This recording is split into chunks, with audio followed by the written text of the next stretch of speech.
Ancient war, led them through, quiet me. Changing me and changing you. We have come, we open hearts. Oh, let the ancient words in our ancient war, help me. ever true. Changing me, Changing me. changing you. Oh, we have come, oh Lord. We don't Come on.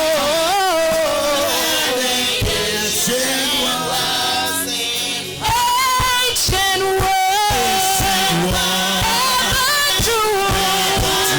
Changing me and changing you. Oh, we have come, oh Lord. We don't belong. Oh, let the ancient words, ancient words ever true. Changing me and changing you. Oh, we have come, oh Lord. We open our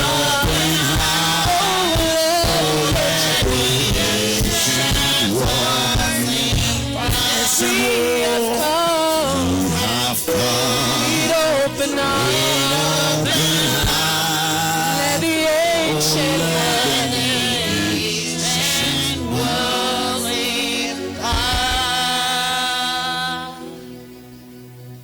The Lord woke me up last night while I was praying and showed me a revelation. And in that revelation, I saw so many people are going through attacks. And the Lord said to me, it is time to pray and deliver the people from every form of attacks. Stand on your feet. I want to lead this prayer right now before we hear God's word. In that revelation, I saw dogs attacking people. And as a deliverance minister, as a preacher, as a Christian, I know what dog means in the realm of the spirit. Dog have so many meanings in the spirit. We're going to pray. And that's why the first Saturday of December, we are having altar against altar, 7 hours in the upper room. Amen. Yeah. By 5 a.m. in the morning to 12 noon in the afternoon. It is called altar against altar. The flyer will be out. Probably it's already out. I guess I don't know what the media are doing. They're going to start releasing that flyer. It is called altar against altar. And the evil altar in your father's house will not follow you to 2021. We're going to pray against it and terminate their mission in Jesus' name. Amen. Lift your hands now. Say, my Father, my Father. my Father. Every demonic attacks against my person, every demonic attack against my preservation, as I pray now, scatter. Open your mouth, turn into prayer.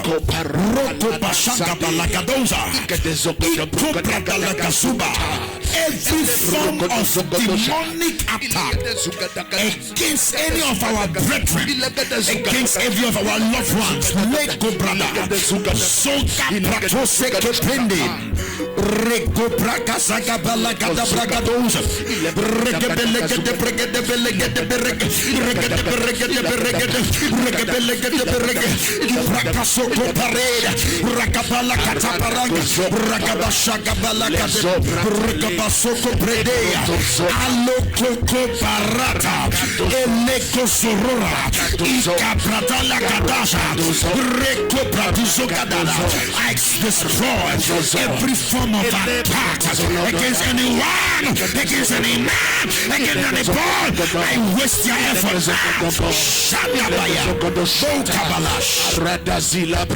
In Jesus' name. Amen. Dogs talks about enemies. Dogs talk about witchcraft. Dogs also talk about marine spirits. Now we want to study demonology when it comes to deliverance. Dogs symbolize lusts, But what I saw was not lost, was an attack.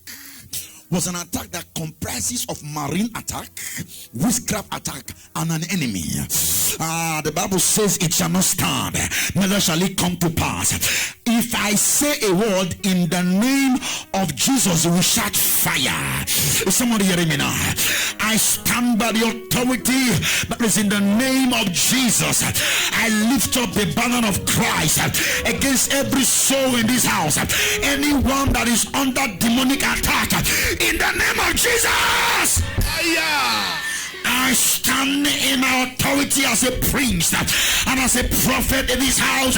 I hide under the grace that I serve. For the Bible said, take counsel together, it shall not stand. Speak the word, it shall come to none. Every satanic marine decree and pronouncement and incantation against this house and against any man or woman, in the name of Jesus.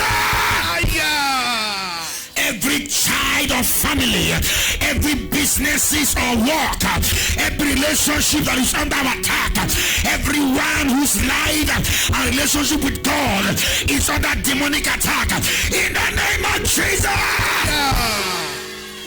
And I release into the atmosphere deliverance, freedom, salvation, testimonies, breakthrough, upliftment, recover in the name of Jesus. Somebody holla fire, holla fire, holla fire, holla fire, holla fire, turn around and shout fire. Sit down. The devil is a madman, and so is his mother-in-law. I had that word from Bishop Dr. Williams years ago. He said the devil is a madman, and so is his mother-in-law. So, and I said, is the devil have mother-in-law? I love and respect that man of God. Great man of God. Now, I want you to understand something about Christianity. We are in the last days. There is an article I saw, and I studied it, and it's true. Christianity is a relationship. Yeah, Christianity began with a relationship with God. It's a relationship. But there's something I saw that I needed to say to the church. I read it somewhere. I went to it. I studied it. I actually examined it. And it's true. Christianity started in Israel. When it got to Israel, it became a relationship. When it got to Africa, it became spiritual. We got to the Western world, it became a business. I will explain. Christianity started as a relationship in Israel. It got to Africa, it became spiritual. It came to the Western world, it became a business. That is why somebody coming to church think is doing a pastor a favor. Somebody giving a tithe and offering or seed think is prosperous and want the man of God rich. Not knowing that Christianity comprises of two things. It's a relationship and it's what? Spiritual. But when it came to the Western world, it became a business. And that's why somebody can just wake up in the morning and say, I want to open church. Why? Because it's not a business. Forgetting that church is not a business. That what we do, your service to God, your offering, your tithe, your contribution towards a church is a contribution to the kingdom. Is someone hearing me now? That what you do in your service with God has a way of having effect in your children yet unborn. That most of the times, your service to God can preserve your grandchild unknown to you. Oh man, I've been talking to people here. That your work with God, your devotion, your commitment, your sacrifice in the house of God can preserve your grandchildren yet unborn. Are you aware that I said something some months ago? It's in the scripture and I repeat it again. If you want to look at the character and the morality of Solomon, there was no way Solomon would have been qualified to become a king. There was no way Solomon would have become a man of wisdom. But what preserved Solomon was the relationship with the Father. Over time, when David served God to a point that that David now built a covenant with God, and God woke up one morning and said, Solomon married 300 wives and have 700 concubines. A man had 1,000 women, and God looked at him. He says, Solomon, I would have killed you, I grant you, but for your father's sake my hand can do nothing. Why? Over time, the relationship and the walk with God, with David, before God preserved the life of Solomon. And that's why what you do in the house of God, you must be conscious of eye service. Don't do things for eye service, because eye service, there is no reward for you, there's no reward for your children. Do service from your heart. Do things I fear as a Christian. Eye service and serving the Lord deceitfully. Bible says, woe unto that man or woman who served the Lord what? Deceitfully. Do you know why I don't have friends? Not because I don't love to have. My life is very hard. I'm very strict.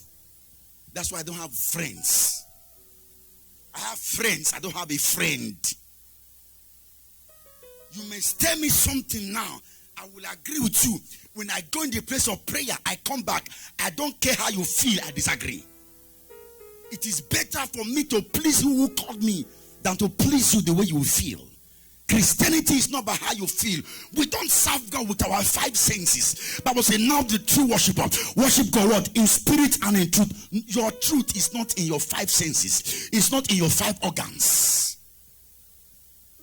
Is someone hear me now? I'm saying this why it is time for the church. When I mean the church, I'm not talking about Omega, the body of Christ, to begin to examine 2, your relationship with God, 3, your walk with God, 4, your sacrifice for the kingdom. It is time we start examining it. What am I really doing in the house of God? What is my impact? What is my contribution? What is my sacrifice? I was praying and I heard this, and I want to say this to the church. That somebody can be working from Monday to Friday or Saturday.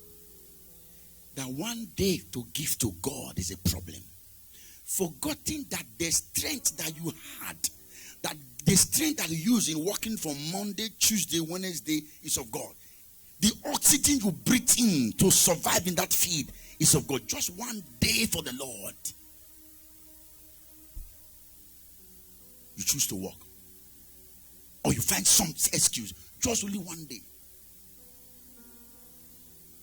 And I say, Lord, please have mercy on your people, because then when it happens, it's pastor they will call.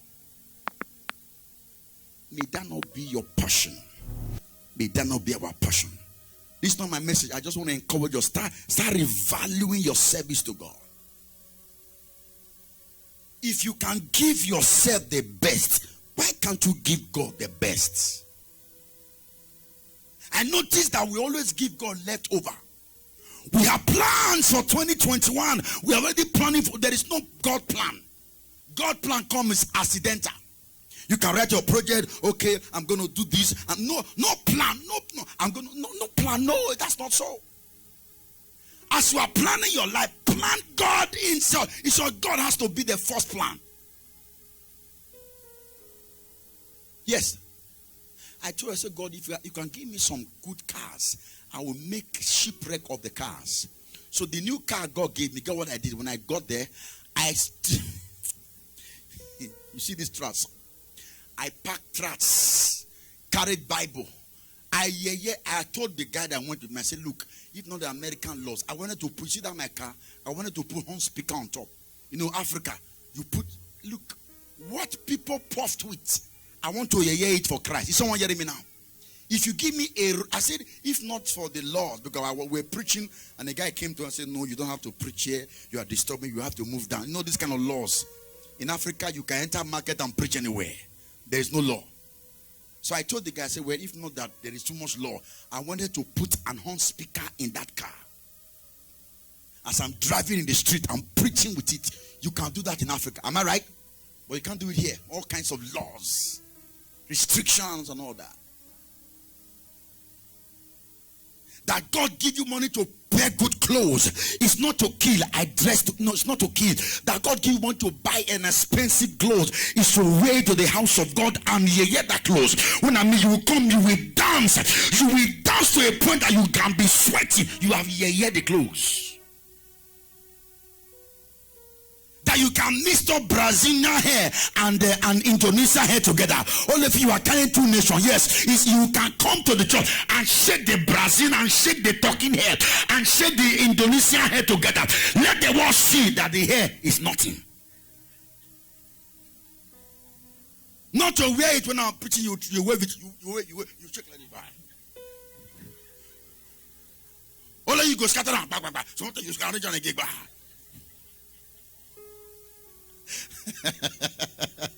You know, I've seen women, I'll be wondering. They will just stay at the smoking, you see them. I said, a robot. It's okay, I understand that's women for you.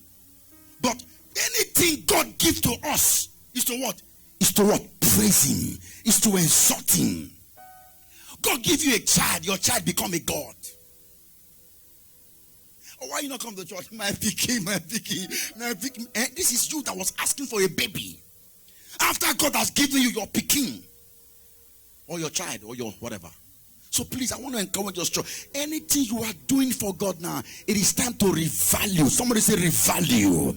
Revalue, because your reward is in your service.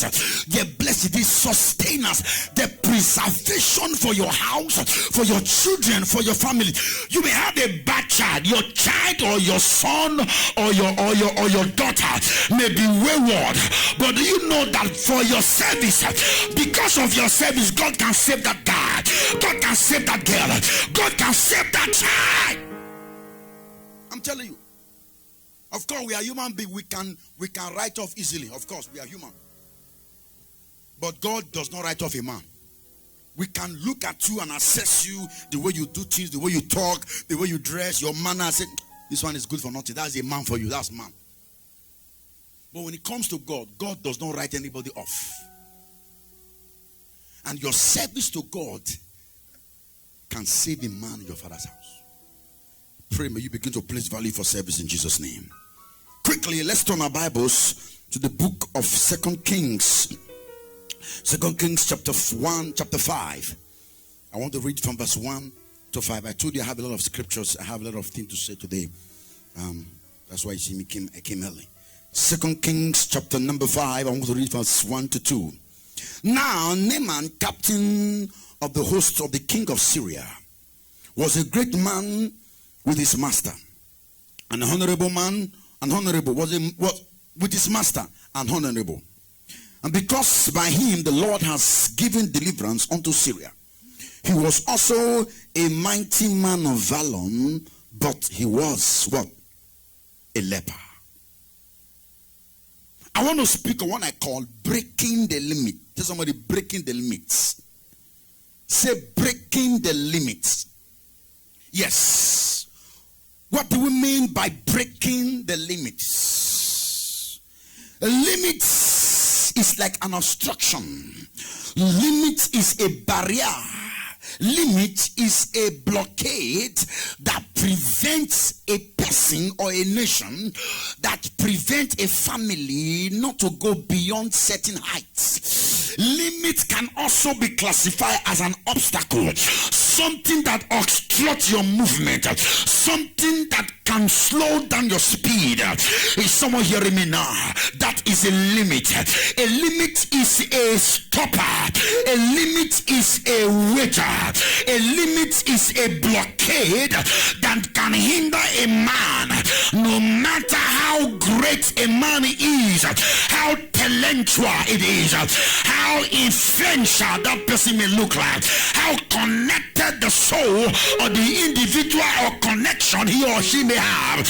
But when there is a limit before that man or woman, all his contact and connection become fruitless.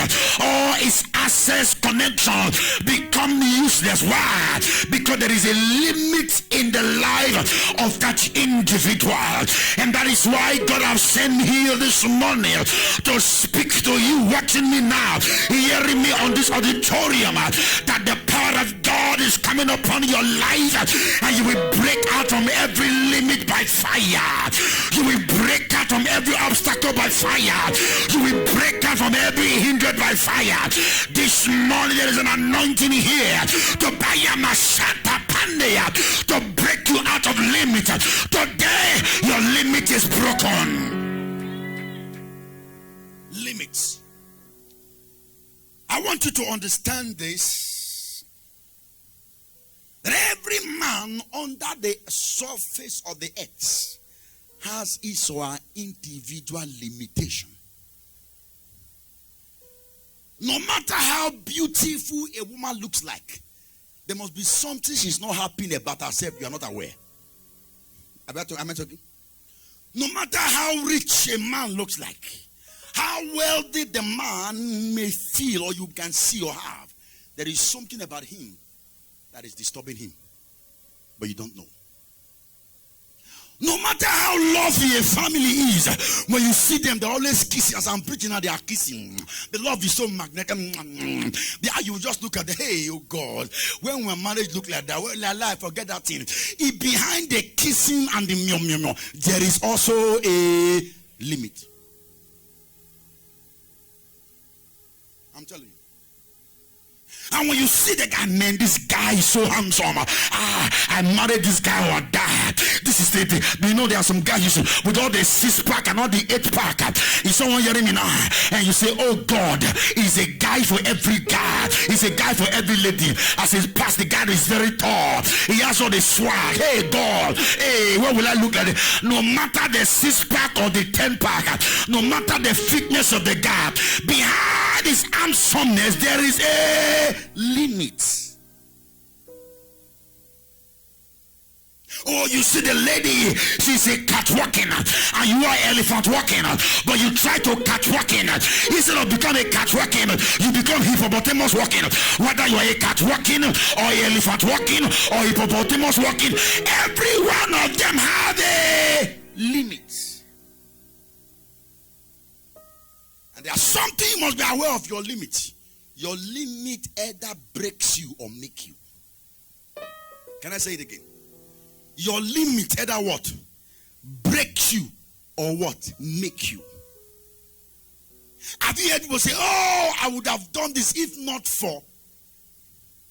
They begin to blame people for their limits. Now, how do you know a failure? I know this word is harsh. How do you know somebody that is somebody's heading for to fail? It's people who put blame on people for their misfortunes. The moment you start blaming this person, blaming this brother, blaming this one, that this is the cause, then you are not willing to succeed. Because every man, whether you like it or not, you must face an obstacle. Your obstacle either make you or what? Or ring you. So that is where we read. Where we read in the book of 2 Kings chapter 5 from verse 1. That will say there was a man called Naaman. Who was a Naaman? Naaman was a general. He was a master. He was a king. He was a ruler. He was a fighter. He was a mighty man of valor. As a matter of fact, Naaman was a mighty man of valor. What they mean by mighty man of valor? A mighty man of valor is describe a man that have conquered cities. A man that have all kinds of level of trophy. A man that have won all kinds of battle is classified as a mighty man of valor. If you watch some wrestling or boxing, they will say, they will call the name of the God. They will begin to name all kinds of prizes. You be hearing that, you are not hearing what they are saying. Oh, you are hearing heavyweight champion. How many of you have watched this? The only thing I hear is only the heavyweight champion. They will tell you the trophy has won. The only thing I hear, heavyweight. So what they are letting you know, that they are telling the opponent, the guy you want to fight is a winner over time. So what the commentator is saying, he's playing the record of that guy, and you see the guy is coming like this, he's doing like this. As they shout heavyweight, it will really sound like this. So Naaman was a mighty man of valor. He was a conqueror. He's used to winning battle. He's used to fight. Naaman was not just a normal man. He was a household name in his days and in his time. But there was something in his life. The Bible says with all this glory, with all this trophy, with all this greatness, but he was what? He was what, church? Limit. Somebody say limit. Limit. Now, when you look at Naaman critically, you might be embarrassed and said you can't get to his level. But with all this glory around him, he was a leper. There was a limit. There was a stopper. Can I talk to us now? If you look at your life critically, let's be real. There is something that I may not be aware of as a pastor. That is the major limit in your life. Am I talking to people here now? Because everyone sitting there, you have your limits. Your limit either makes you or break you. It is not your responsibility to choose for your limit not to break you or to make you. It is your choice. And I'm going to give us five steps you must take for your limit to either make you or break you. There are 5 steps you need to know. There are something you need to understand, and there is something you need to activate so that you don't allow your limit to break you or make you. I was talking to a pastor some time ago, and he said to me, man of God, I cannot do certain things in this country. I am stranded. I said, why? He said, because I don't have documents. I said, you lie. I said, you don't understand. I said, if you think that having a document will make you somebody in America, I said, go to Baltimore, go to Washington DC. I have seen citizens with their blue passport. They are looking like guinea fowl. I do see guinea fowl. Very dry, very dry. They are beggars in the street. So child of God, it's not document that I'm not talking to people here. Whether you have passport or not, it's what you carry, is your mindset. Is somebody hearing me now? You can become anything whether you are not documented.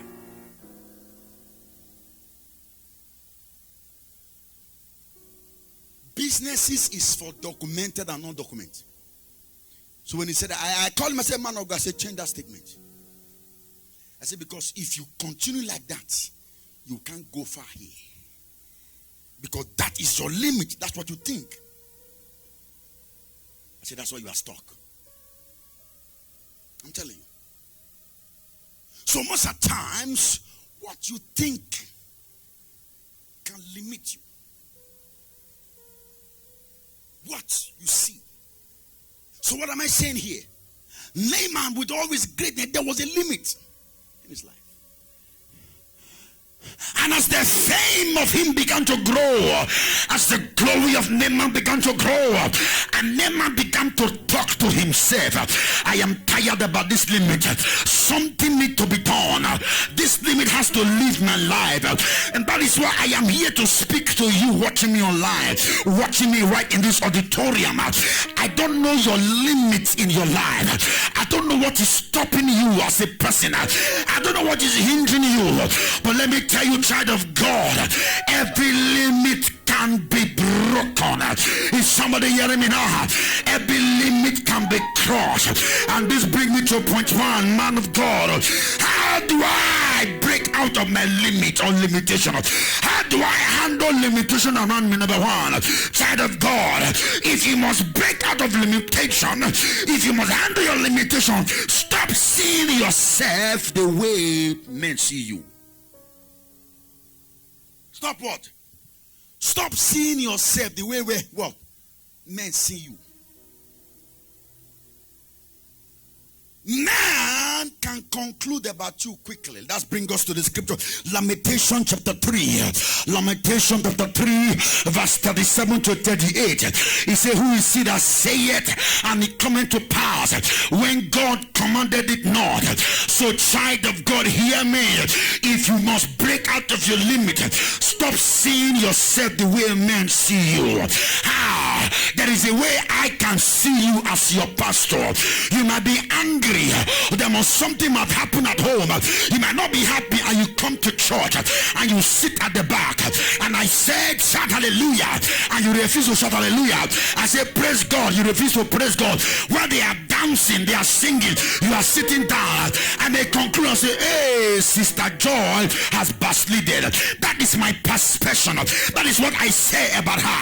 Am I right? Because I don't know what transpired behind the scene, why she's looking like that. So if care is not taken, if Sister Joy not here, Pastor say I have backslided, and I began to move, I have backslided, whereas she has not backslided. She's always in a bad mood that time. If care is not taken, that can become an obstacle to her life.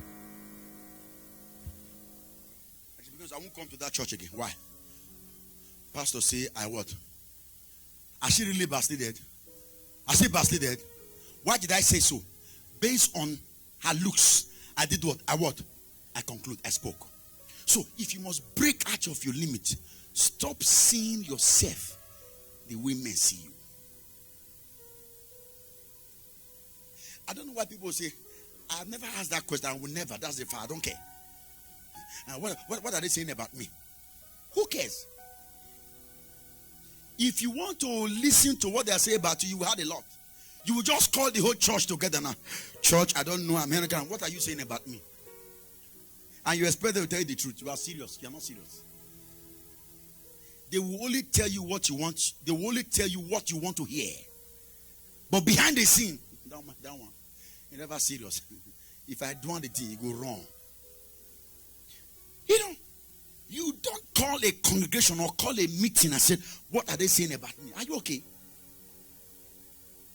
I tried it some years ago when I was a young man, when I was not yet a pastor. I was a leader in my church in Africa, and I was told to lead the prayer. I was leading the prayer team for years, for like 7 years or so. I was leading the prayer team, and one day we called for a meeting, and child of God, the mistake I made, I wanted to have a good relationship with the people. I wanted to be the nice leader and the good leader. Listen to me, there's no nice leader. No matter how nice you are, you cannot please everybody. The day you please every man, that is the day you will die. It's only the dead man that please everybody. Why? Everybody is crying at his death. Even while everybody is crying, there are some thanking God he don't die. He don't die. So nobody can please everybody. And the mistake I made was to call for a meeting. I was feeling that I was so anointed. I was feeling I was the most prayerful man. And I said, what are you saying about me? What do you think about me? And so because they were saying a good thing. Oh, you are Brother Gideon. You are very powerful. You are very charismatic. Your prayer life, they were giving me accolades. I was shaking my head. Oh, and one serious Satan among them. He said, Pastor Gideon, can I say something? I said, talk. I was feeling like a governor already. I was thinking what to say. You are very anointed times too. He said, let me tell you. He said, but let me tell you something you don't know. He said, sorry. The moment he said, sorry, I started adjusting myself. This one I is saying, sorry. Say, the truth is that I have watched all the prayer departments. I have watched all who have led in this particular place. He mentioned some names for me, Stephen Ogbu. He began to mention some names. There is something familiar about them.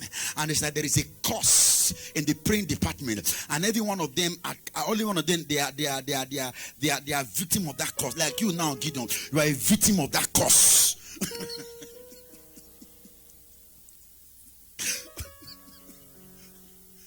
Brother, I die. We say, but you die.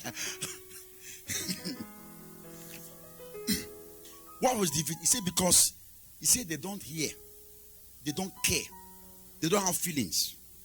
If it's time for them to pray, they don't care because they will. Everybody stand up. He said you will say everybody will hold hands together. You don't care how they are feeling, whether they can hold hands. So you will be there praying. He says there's a curse. He says, so Gideon, you have carried that curse also.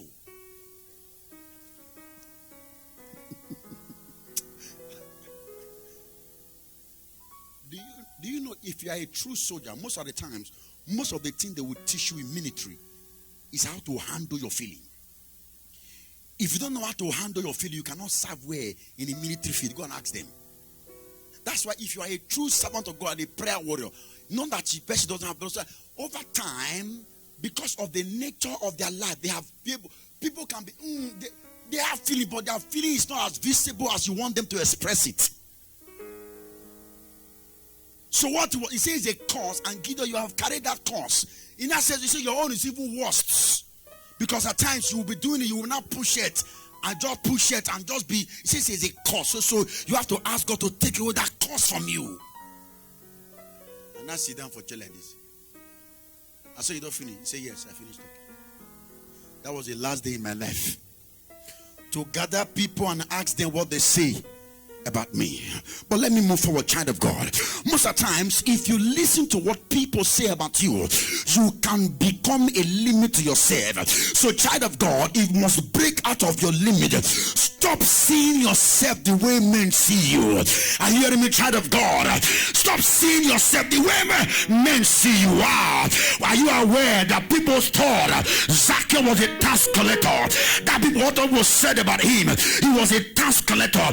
But unknown to them, when Jesus was entering Jerusalem, Jesus did not see Zacchaeus as a tax collector. He said, today I'm coming to do what? To eat in your house. The woman who committed adultery was seen as an adulterous woman. As a matter of fact, they chased her. They chased her to where Jesus was.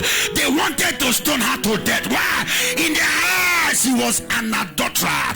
But Jesus was not seeing an adulterer. Jesus was seeing a soul.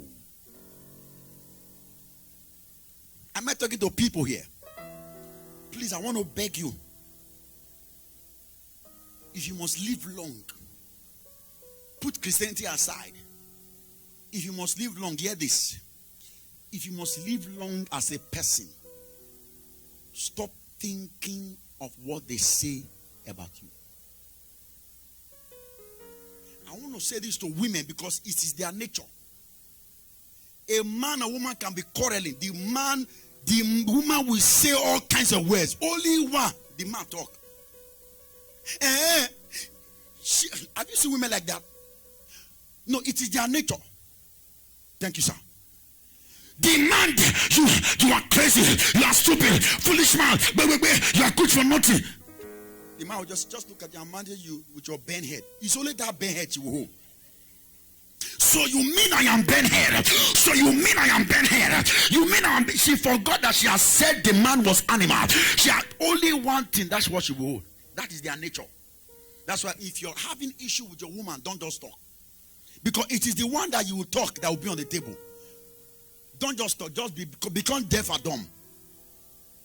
That's the only way to handle it. Become what? Deaf and dumb. If you must maintain peace. Because after the peace, behind the scene, that word you said, that's what she'll be thinking. She will not come and ask you in the midst of peace. You mean what prompts you to over say a thing like that? Now, those of you who are not married, so that you begin to learn now. So don't just think marriage is just kiss me and kiss you. It's more than kiss me and kiss you. There is mechanic, there is spanner, there is plug, there is wheel spanner, there is tire inside the marriage. So don't just see the car. When you see the car, you know when you see a car is very beautiful, all right? If you want to know that car is serious, go and ask mechanic. There is spanner, there is wheel plug. So by the time the spanner got broken, hallelujah. So, number 2. If you must break out of limika bashanda balaga, iko pasiala sikede, ipraga. If you must break out of limit, you must know who you are in Christ. Tell somebody, you know who you are in Christ. Say, know who you are in Christ. Not to know who you are as a person, know who you are in Christ. And you want to know you are in Christ, you will see that in First Peter chapter 2 verse 9. He says you are a royal priesthood, a holy people, a choosing generation. Know who you are in Christ. Can Minister Water read that for us? Many of us don't know who we are. I've said this over time and I say it again. If you put hope on the government, you'll be disappointed. Whether Biden or Donald Trump, none of the government can give you life. I love what the president of the Evangelical said last year. He said, Donald Trump is not my savior. And it's true. Because there is this thing I want to help Africa, we Africans. Oh, let body come. Let body come. Body will soft everywhere. Body soft nothing. If you put your hope in a man, you will fail. I'm telling you the fact. They don't have anything good to offer you. It's Christ. Every government has its policy. Am I right? And I said, I don't care who is in power. But one thing I know, I will build my church, and the gates of hell shall not prevail. I don't care who sit in power. In as far as the Bible said, that's why whatever happened in this local church, I don't bother myself. That's the truth. Because you know what? The gates of hell cannot what? Prevail. We are in a war, light and darkness. I can't give up for darkness to have its way, because in John chapter 1 verse 4, in him was light. The light was the light of men. The light shines in darkness, and darkness what? Comprehended. So it does not matter what I see, what I hear. There is no way darkness can have its glory. I need to enforce the light. How do I enforce the light? Is to stand in my place and to enforce the word of God. What is the law enforcement agent? The police are not the lawmakers.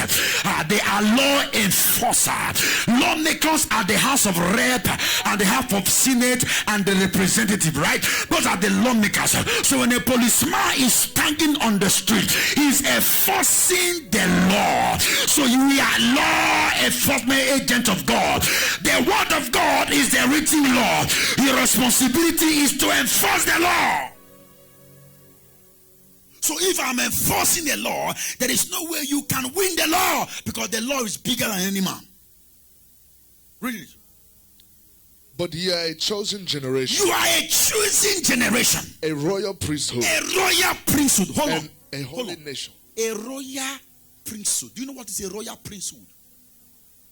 A royal priesthood.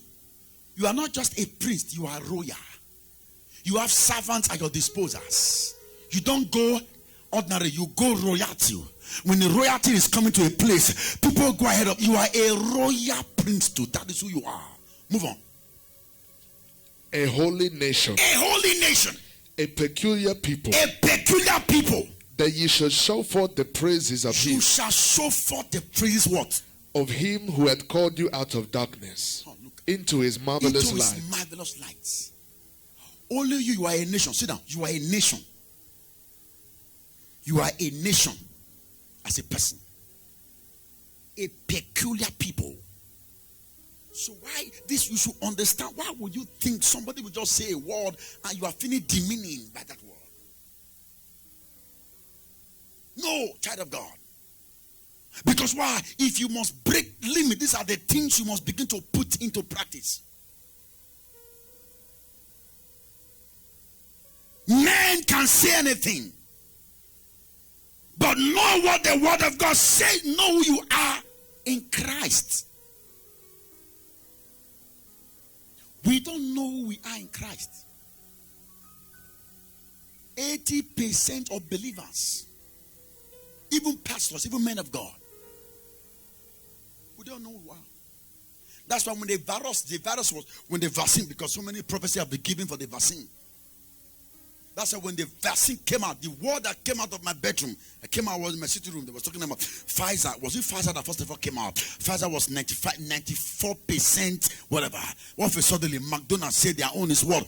They are all dragging now. Now, Pfizer is asking the FDA to authorize the use, right?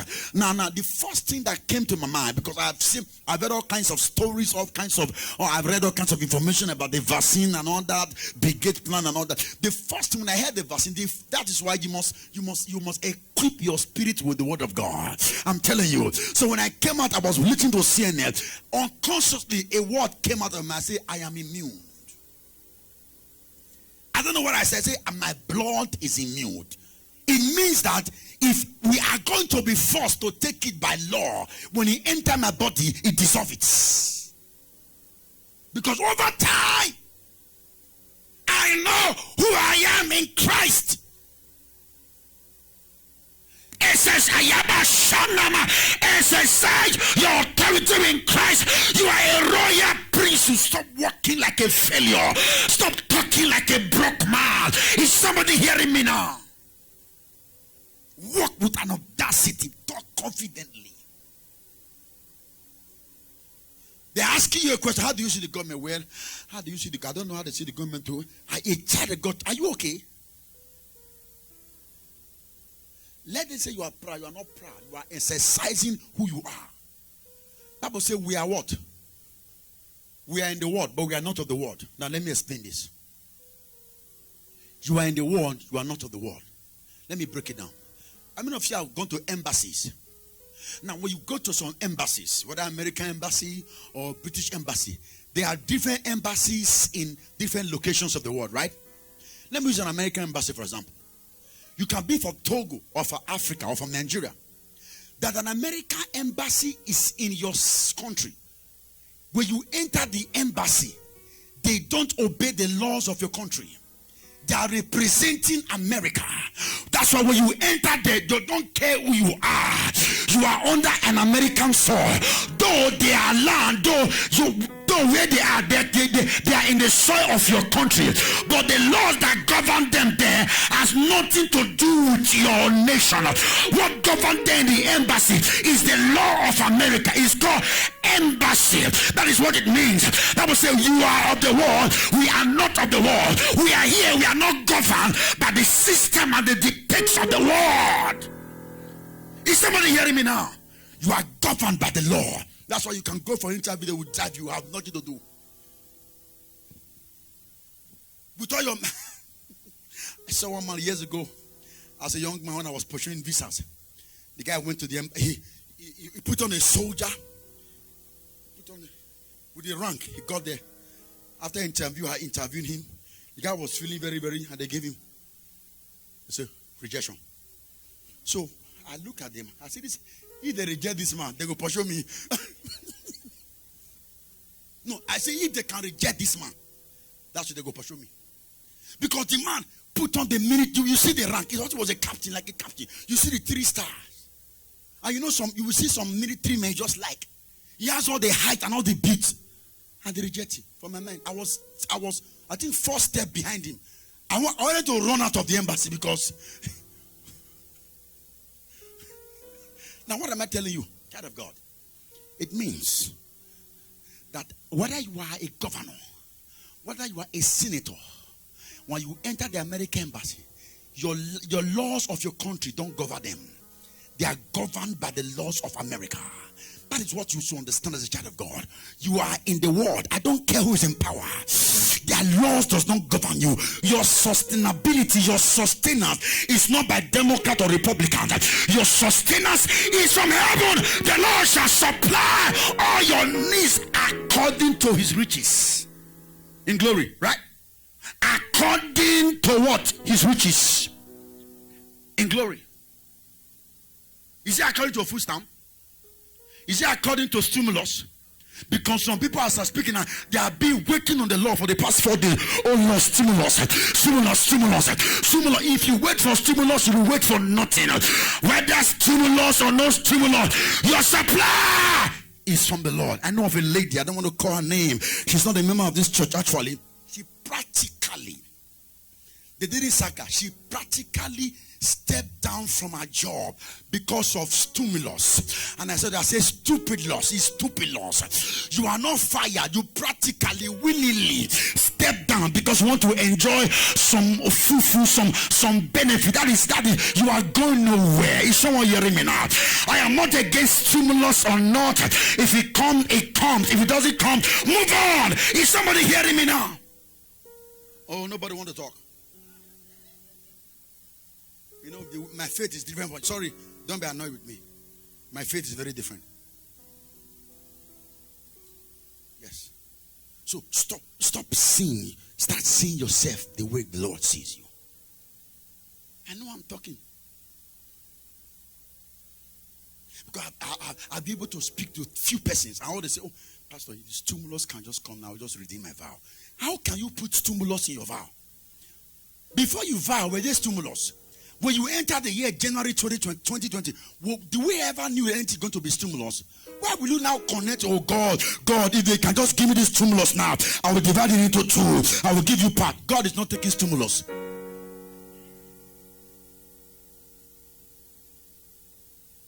I'm saying this now. You don't like it, but I will tell you the truth.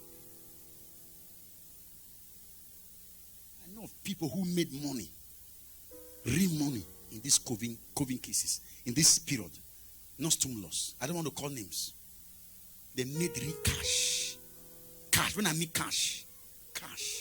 Made it.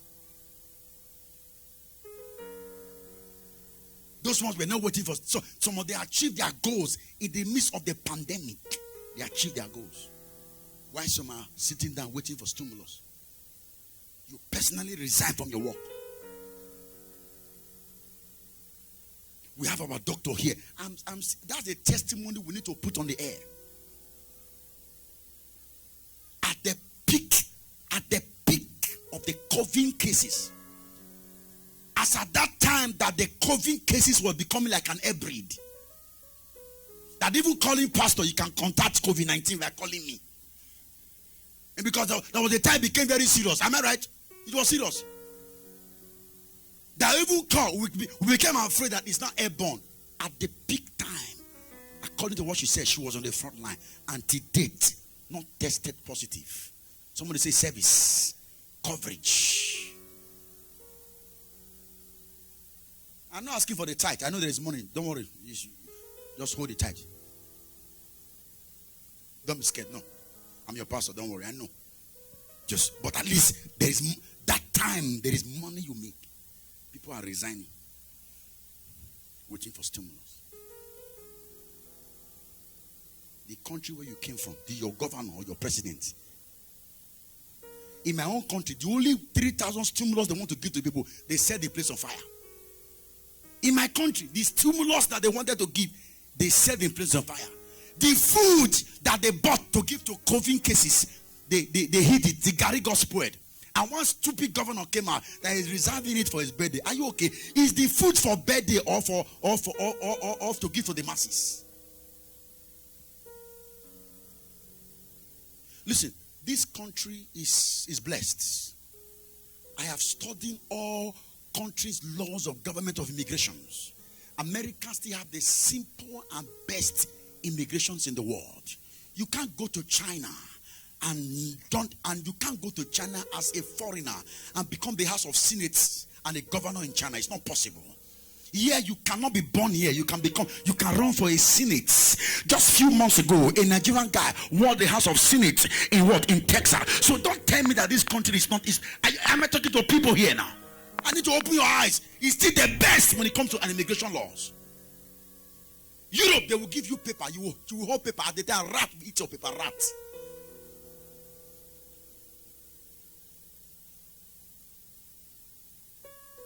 You see the guy that came from Somalia, the guy in Minnesota. Let an American go to Afghanistan to become a senator. It's not possible. That's why some people should shut up their mouth and be privileged and thank God for the opportunity this country has given to them. I know you don't like this, but I have to tell you the truth. Because why I'm saying that, because she's saying something against the scripture. She's contradicting and speaking against Israel. Go to where you come from. No American enters any country to become a governor. Nowhere in the world. But here in the country you can come, you can be anything. The only thing you cannot become a president because you are not born here. Am I right? But you can be anything. And somebody is telling me,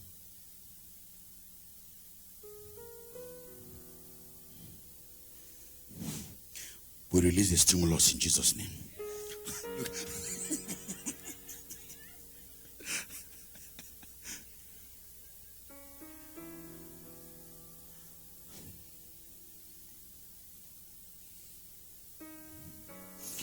No, I have to release the stimulus because we will collect off. Pastor, we are not giving tithe and offering. Since now stimulus, you don't want stimulus. My money is stimulus. I'm not giving it. So I release the stimulus in Jesus' name.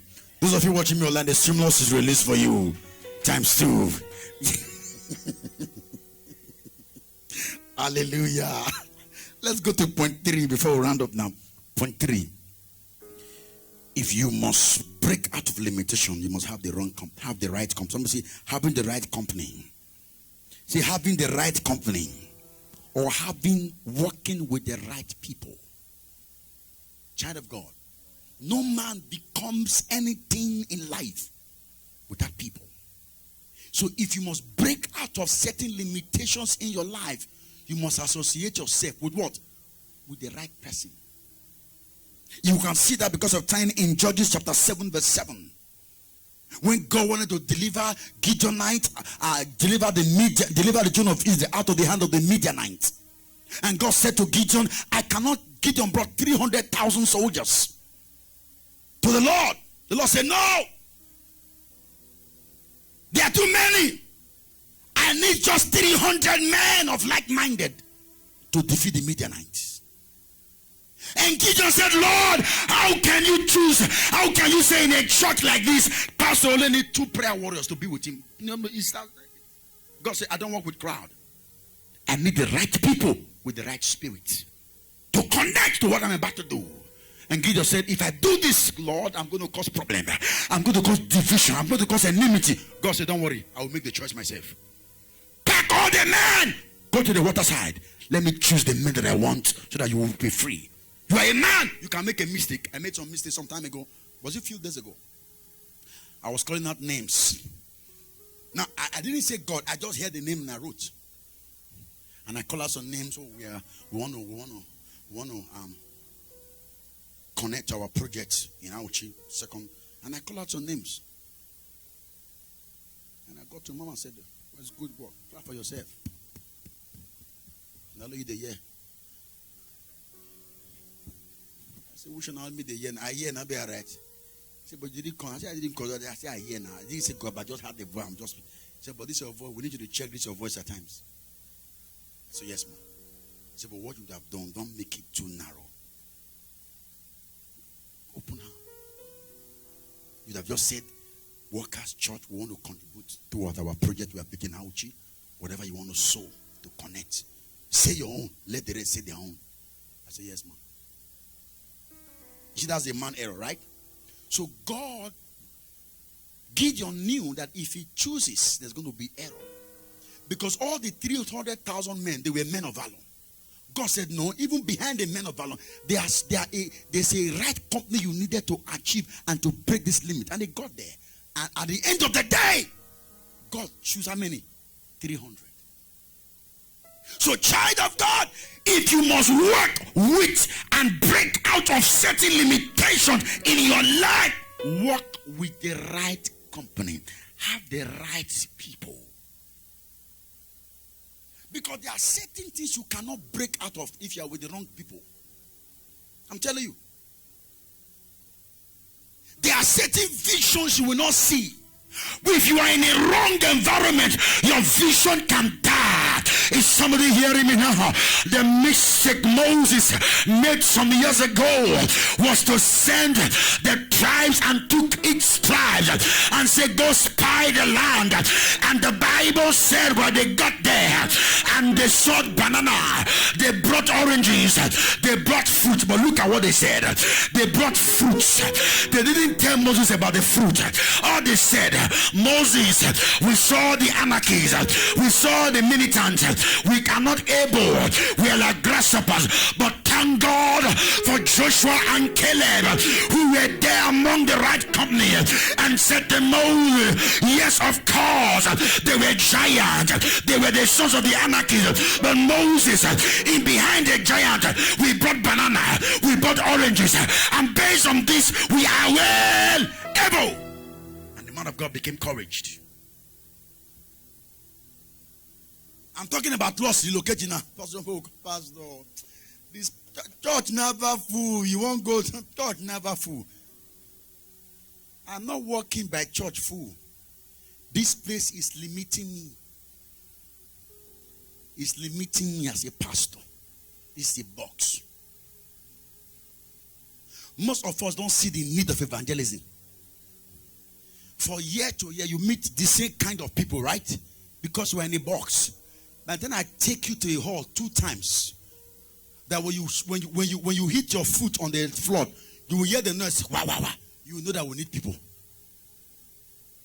By the time we go to a very wide, because what I'm looking for, having a meeting today, I'm looking for 2 times. I've seen some. I don't want to conclude. I want to speak to some leaders if I make decision.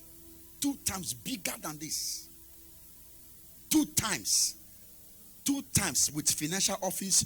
Not this one that will be counting money as if they are doing it. It irritates me. They'll be counting money as if they are what do you call these people? Osusu. You know Osusu people?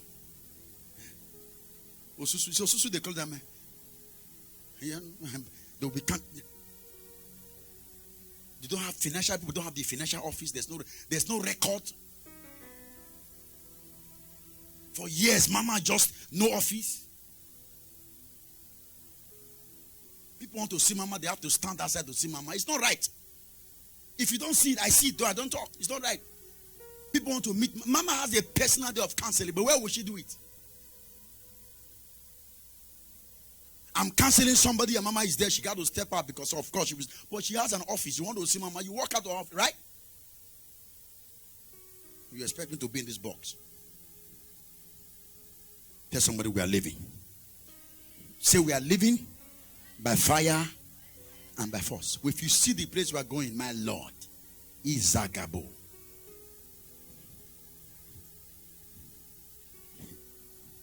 I'm ready to spend like $20,000 for the altar alone. I'm ready to spend like $20,000 for the altar alone. There's no light here. All this African light we have here. Have you seen some? Did you see some light? Don't you sit down and watch some program live? If I watch some African churches and compare some of us in America, we are sleeping on. I'm telling you, I've watched some African churches in Africa. They are so organized and everything is so refined. And we are here in America. We are still. It doesn't bother you. It doesn't concern you as a person. You think I don't see?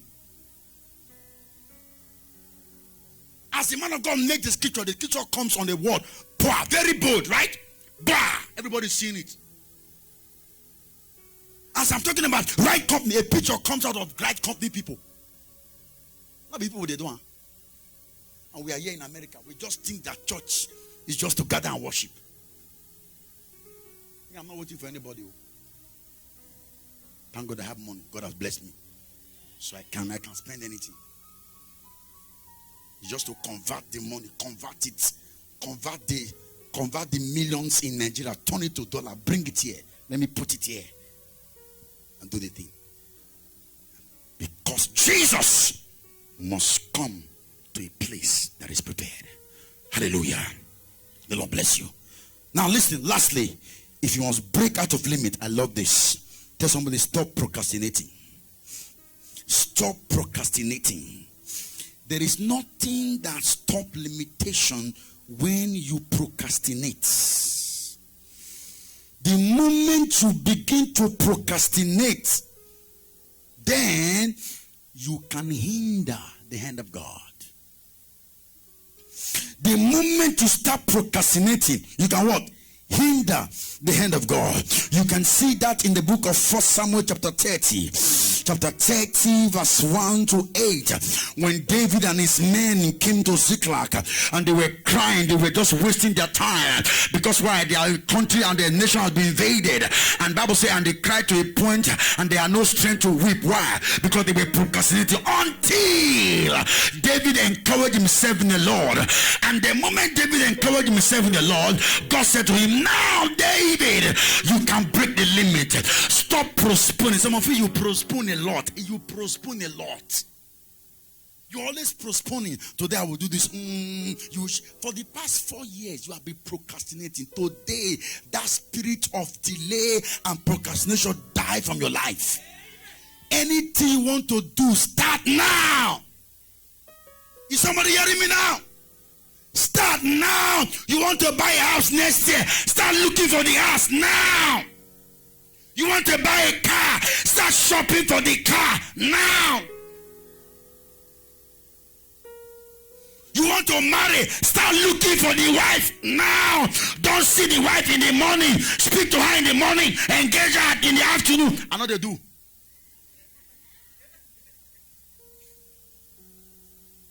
Because I've seen like that. You speak to a gay lady in the morning, in the evening, you engage him. Have you been speaking behind the scene? I'm not aware.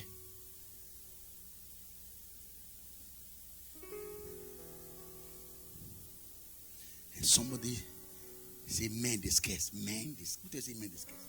If you package yourself, they will look for you. Men not discuss. When you package yourself very well. When I mean package, I'm not talking about wearing all kinds of things. No. Package yourself in his presence. Put God first. It might not be from the church. Somebody may say, there's a sister I used to see in the choir. Each time we come over past program, she's always, that's all. That's all. Don't think your husband will always come from here. You just look at the church. And no man here, kaka can don don. No man here, kaka can don don. What is kaka can don don?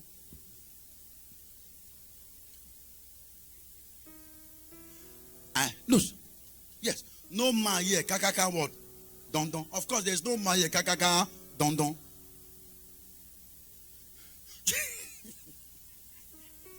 Just be serious with God. They are watching you. How many of you watch online? You watch Papa's online, right? You know there are some people who take song, who take praises in online, in Papa's in outreach service. Most of you have marked them. When they take the praise, you like their praise. I told Mama, if I'm traveling, there are some people when I get there, I'll bless them. That's how people are watching you, you don't know. This one you come to church anyhow, anytime you like. They are watching you. It's not me. People are watching you. Where I walk, a guy came to me and said, Pastor, I know you are a pastor. I said, give me a wife from your church. Give me. The guy worried me. I said, well, I would have give you a wife, but you smoke. Today is still troubling me. Pastor, give me a wife. I know you have a church. Give me a wife. I said, I would have given you. He said, no, I don't need a small lady, an advanced lady from 40 upwards. That's what I need. But I said, I have them, but you are smoking. Now tell me, if that guy is not smoking, who do you think I would recommend? I will look for somebody who is very, very, very, very, very, very devoted and committed. Am I right? That you don't know. Pastors, we are open to different kinds of information you don't even know. I'm telling us, you don't know. There are calls we receive on a daily basis. But when I see so, I can't recommend. I'm scared. Because you look like February. After 4 years, you will come back to 29.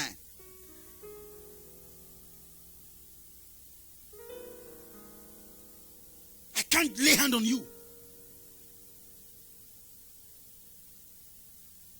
May God deliver us in Jesus' name. So stop procrastinating. If you must break out your limitation, stop it. Lastly, oh, my time is up. I told you maybe I will stop here. Lastly, if you must break up limitation, somebody says take a risk. Say take a risk. Say take a risk.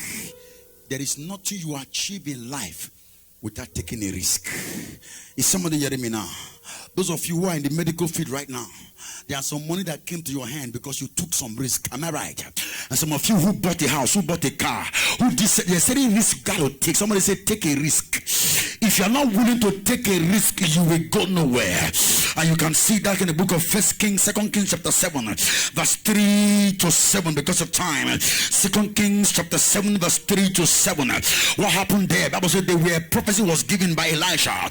By this time tomorrow, a measure of fine flour shall be sold for a shekel. And the Bible said, and the prophecy was 24 hours prophecy. And there was 4 leprous men. Bible said they were leprous. They were limited based on their condition. Remember I said something, I said your limitation can either make you or what? Break you. But this these men use their limitation to make themselves and brought abundance to the land. And the Bible says they said to themselves, why do we sit here? We perish. If we enter the camp of the Assyrians, we shall die. If we stay here hungry, we kill us. For us to die, let us enter to the camp of the Assyrians. If they kill us, we die. Unknown to them that they are taking of risk is about to bring abundant and fulfillment of prophecy into the land of Israel. Is somebody hearing me now? You are not taking the risk. Why? Because you don't know that not taking the risk, you are holding prophecy to ransom. You are holding some family to ransom. You are hindering some deliverance. Somebody said, take a risk. And the Ayamasha, I love this part. And they said to themselves, instead of us to die here, let us die in the place of abundance. Bible says, and they entered the camp of the Assyrians. They took the risk of their life. They used their limitation as an advantage. But unknown to them that the risk they are taking, God is about to be abundant to their family. Child of God, you must take a risk for your family to be wealthy. You must take a risk for your family to be prosperous. You must take a risk to break out of limitations. Risk takers. You see a business, you take a risk. I'm telling you. You see some property, you put your head, you take a risk. I'm telling you. There is not like accidental blessing. No accidental miracle. Every miracle is prepared by a what? A risk. A risk could be a seed. A risk could be a service. A risk. You must break out of your limit. Some of you, you are here now. You look at your family circle and say, no, all of us cannot remain like this. Some of you took step, right? And the step you took that 20 years ago, 15 years ago, has brought life to your family. True of us. No, let's be real. Am I right? So you must understand the place of risk. You see some job, man, I just got to risk it. That's paved way for you. The men said to themselves, we cannot take a risk. And the Bible said they took a risk and they break the limitation of hunger. Stand on your feet now. They break the limitation of hunger. I am here to challenge you right now. Please don't forget these 5 points. Somebody say, take a risk. Say, take a risk. Say, take a risk. Say, take a risk. Risks are open to us on a daily basis. Could be a demand from God for the church. Could be a call for a prayer. Could be a call for a service. I'm telling you. Could be a demand. The church may be in need of something. It could be a demand. I'm telling you. It could be a service. Could, Pastor, I want to join your prayer line. I want to connect with you. Anything can be a risk. You just do it. Before you know it, you break out. Lift up your hands as I pray for you right now. Because the IT department has few things to tell us. I'm sorry I'm taking your time. I told you I have a laugh. I didn't go to some scriptures I'm reading. Lift your hands. You're going to pray, Lord. Every form of limit in my life, you know what is limiting you. In the name of Jesus, I command you, limit, break out of my life now. Some you're going to pray. You're going to pray now. Say, in the name of Jesus, as I begin to pray, I break out from every limit in my life placed upon me by my background, placed upon me by my foundation, placed upon me by men, placed upon me by circumstances. I break it out now. I break out of that now. Open your mouth, open your mouth, open your mouth.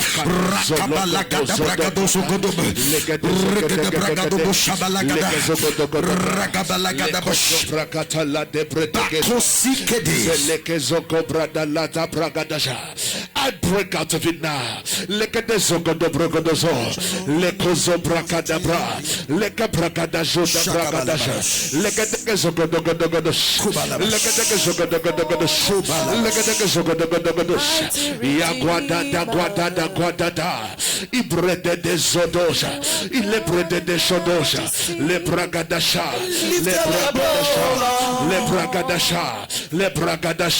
At the mention of your name, demons are trembling. If there is a limit in your life, you say, Pastor, I want you to lay hands on me. Join faith with me. I want to break out of this limit. Can you come out here? Don't tell me the limit. Don't tell me.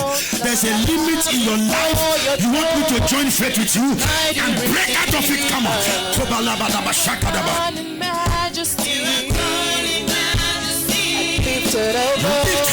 Can you be in the place of prayer now? Be in the place of prayer. Be in the place of prayer.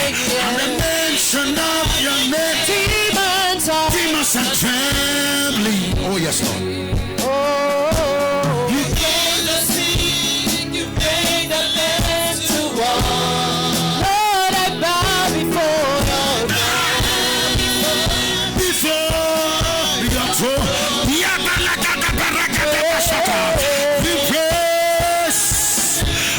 Glory to your name. before your throne. Lord, deliver them. Every limitation in your life, in your home, in your job, in your family.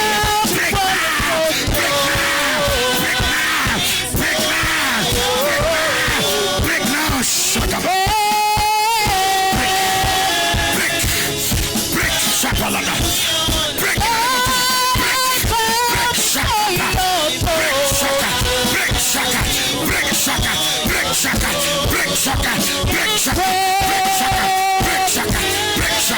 Soko pelede. Break shaka. Break shaka pala. Break shaka. Break shaka pala. Break shaka. Break sokoto. Break shaka pala. Break shaka pala. Break shaka pala. That was shaka pala.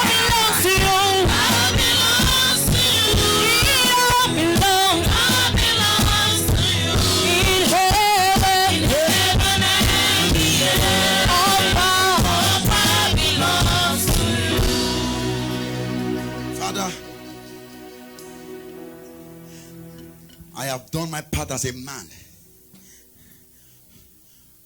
Carry the supernatural behind the scene. As this month of November ends in that family's life, in that individual, let that yoke of limitation end in that life. Yes, Lord. You said the month of December shall be for us a month of testimony. May that brother, that man, that woman, may that limit be broken. In Jesus' name. Give the Lord a big hand. Hallelujah. Have